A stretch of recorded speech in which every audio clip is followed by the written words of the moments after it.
We're still wrestling with America's original sin.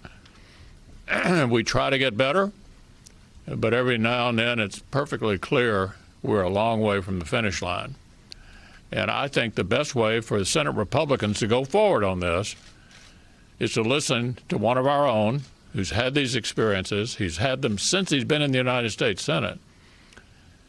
And with his guidance and leadership, we're going to come together with a proposal that we think makes the most sense for the federal government in the wake of what we've seen and experienced over the last couple of weeks. Majority Leader Mitch McConnell has tapped Tim Scott of South Carolina, the only Republican African-American senator, to craft a GOP police reform bill. Joining us now, founding director of the Anti-Racist Research and Policy Center at American University, Ibram X. Kendi. He will soon join the staff of Boston University to launch the new Center for Anti-Racist Research at that school. He's also the author of the best-selling book entitled How to Be an Anti-Racist. And he is the youngest person ever to win the National Book Award for nonfiction for the book Stamped from the Beginning. It is a pleasure and an honor to have you on the show this morning. Let's start with the concept of your book and whether you are seeing any of that denial that you talk about in your book in Washington today. Oh, without question. I mean, I think if we remember correctly, over the weekend, members of the Trump administration were asked, is there a police brutality problem? Is there systemic racism? And they said no. And to say that there's no racism in this country, to say that in Minneapolis, where Black people are about 20% of the population, but 60% of the people subjected to police shootings, or that the white-Black income gap is nearly 50,000, to say that it's not the result of racist policies is to say there's something wrong with Black people, is to say racist ideas, and then is to deny that your ideas are racist.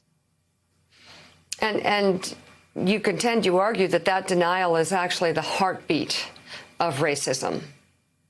It is. I mean, slave traders denied that their ideas and policies were racist. Slaveholders denied that they were racist. They said they were following God's law. Black people were the cursed descendants of Ham. Or nature's law. Black people were by nature fit for slavery. Segregationists said everything was good in the South and outside agitators are coming down here to mess it up. And so this is the history of racism, is the history of denial.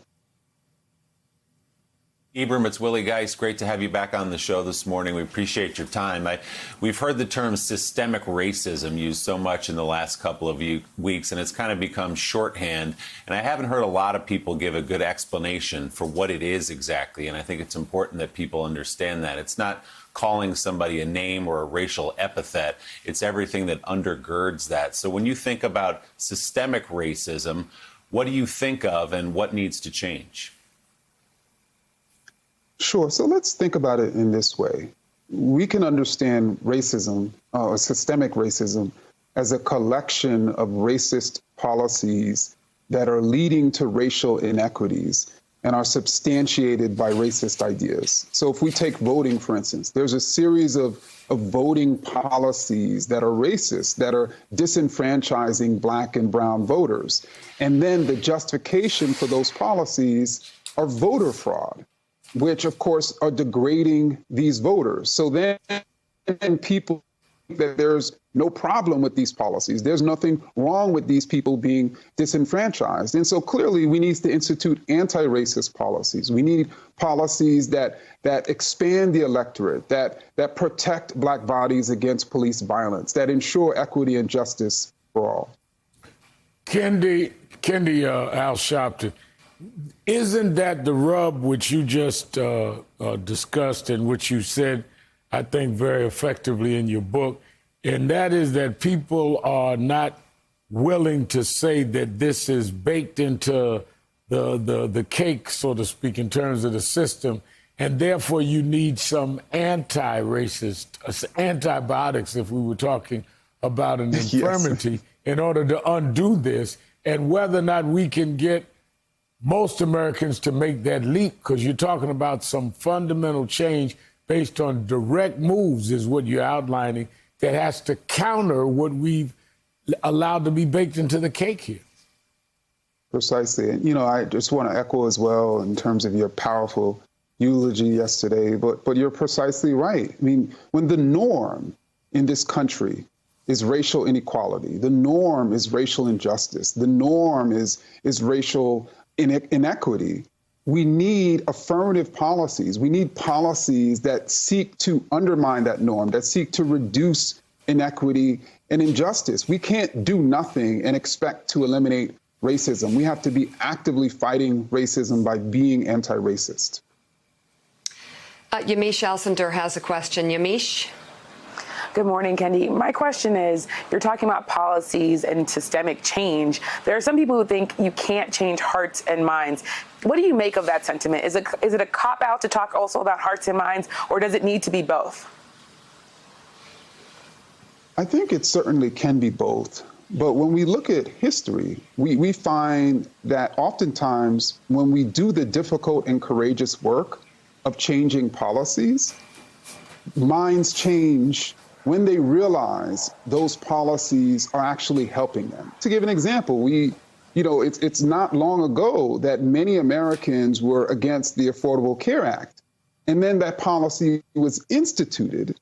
And then when Republicans tried to undermine it, they were some of the first people saying, no, this helps me. Just like there was a time in which people were against interracial marriage.